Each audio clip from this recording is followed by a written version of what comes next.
The narcissist likes when you look depressed, stressed, and a mess. I just came up with that the other day and I thought it was so funny. I thought it would be a good topic. Like, when you're depressed, right? When I was depressed, I told the narcissist I was crying, I was stressed, and I was looking a hot mess, right? They said, oh, it's all in your mind. And they turned around and they smirked. You know that smirk, right?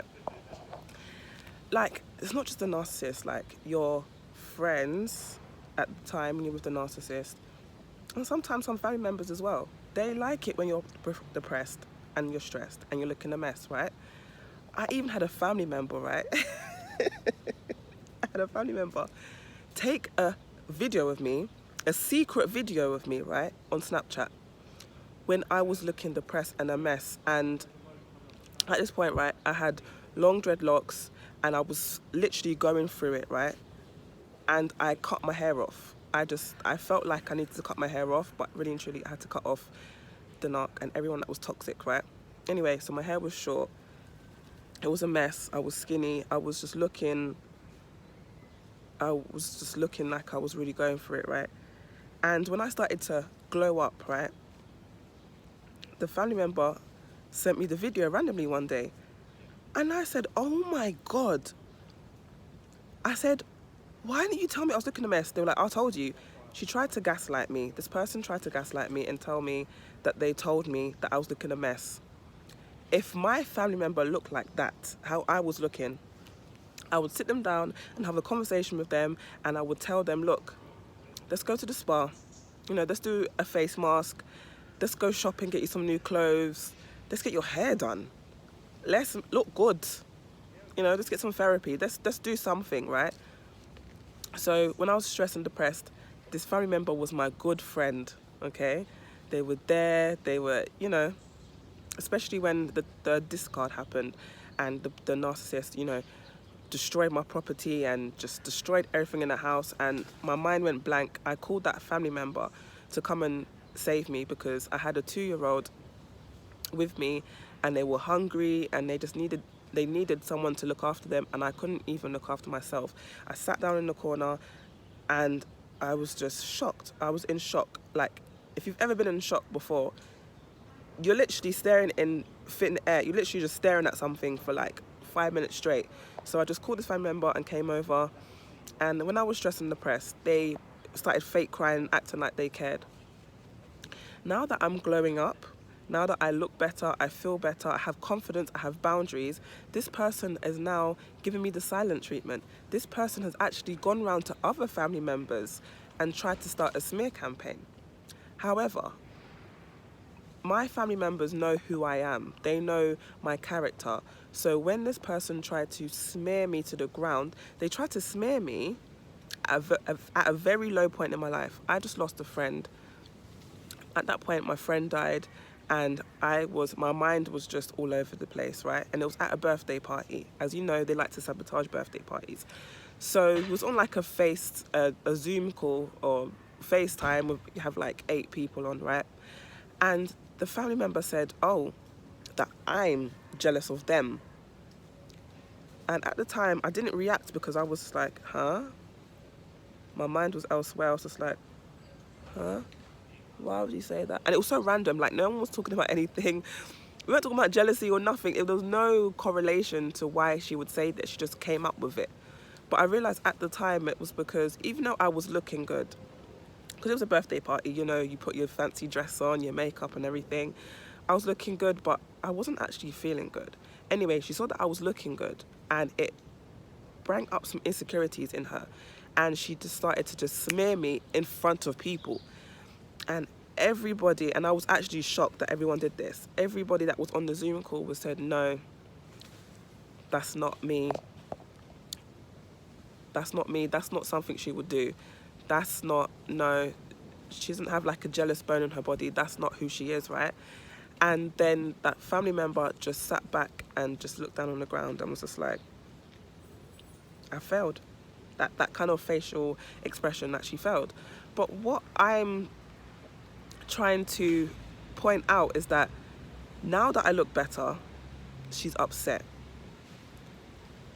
But when I was looking stressed and depressed, and I was going through it, and I was going to them crying, they were happy, they were smiling, like, oh, don't worry about it, this, that, and the other. And even when I left my narcissist, you know, it was very hard for me, and that family member said to me, oh, don't worry about it, I'm going to help you raise your son. That family member has done nothing for my son, has done nothing for me since leaving the narcissist, which is fine, because this is my choices that I made in my life, and I don't expect anything from anyone. But they said that to make me, it's kind of like to kick me down, right? To kind of like beat me down and be like, okay, you're going through something tough. I'm going to give you hope that, you know, you can get through it, but you're not going to really get through it, because you're going to go back to him. That's what people thought. That's even my narcissist even said to me, you'll be back. Don't worry about it. You'll be back. And not just them, there's other family members as well that started to come for me. Men as well. Big grown men, big grown women are coming for me, because I now have a life. I go out, I have fun, I do events, I network, I go party, and I go out to eat, I go out to drink. And before I was with the narcissist, I did nothing. I stayed at home, I cooked, I cleaned, and waited for him to come back home with his cheating ass at 2 a.m, okay? So now that I don't live that life, now I actually I'm in society now, and I'm chasing my dreams, and I'm doing the things that make me happy. Now these people can't talk to me. Now the people can't look at me. And even the friends that I had when I was with the narcissist, sorry, I can't get my words out today, I even reached out to them, and I sent them videos and pictures and proof that this person has abused me. And these people were like, oh yeah, if you ever need us, we're here, right? And I'm that kind of person. I'm not going to reach out to you and say I need you, right? But I would expect you to call me and say, oh, we're going out for drinks, let's go out or whatever. And at that time I said to them, look, I'm free now. Like, I'm not with the narcissist. I have babysitters now. Like, we can go out, we can go for drinks. Then I've looked online, and these same people have not invited me out. You know, even one lady got married, and I didn't even get told. I understand that you can't invite everyone to your wedding. I get it. But I just saw it online. And then when I saw it online, I just felt like, like they just counted me out. And then that same person who's at the wedding reached out to me and was like, oh yeah, how are you? Let's catch up. No, you don't want to catch up. You want to know what's going on in my life. You want to know if I'm doing good, if I'm speaking to the narcissist. You're just being nosy. It's a fake checkup. You're trying to check up on me. You're being nosy, yeah? And I'm not telling you my business. I already told you my business. I already told you that I was being abused. I already told you that I was going through stuff, right? And you didn't reach out to me. You didn't even text me to say, are you good? Nothing. Now that things are moving forward in my career, now that things are happening, now that you're seeing that, you know, people are actually, you know, messing with me, now you want to get back in my life. No, don't do that. Don't do that. You guys were happy. They were so happy. They were smiling in my face when everything was going on. They were smiling. They were happy. Now they're stressed.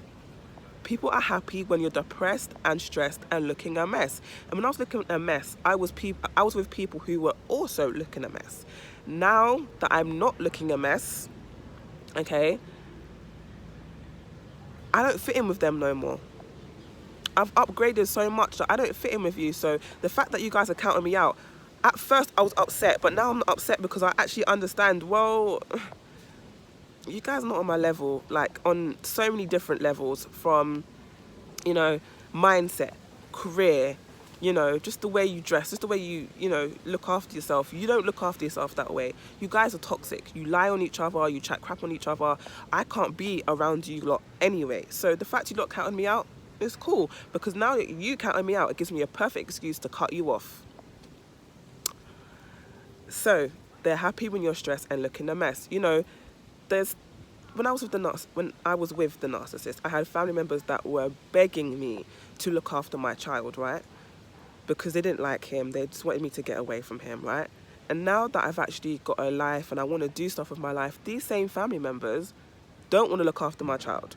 They don't want to help. You know, they tell me, why are you so dressed up? Where are you going? That's a bit too much makeup.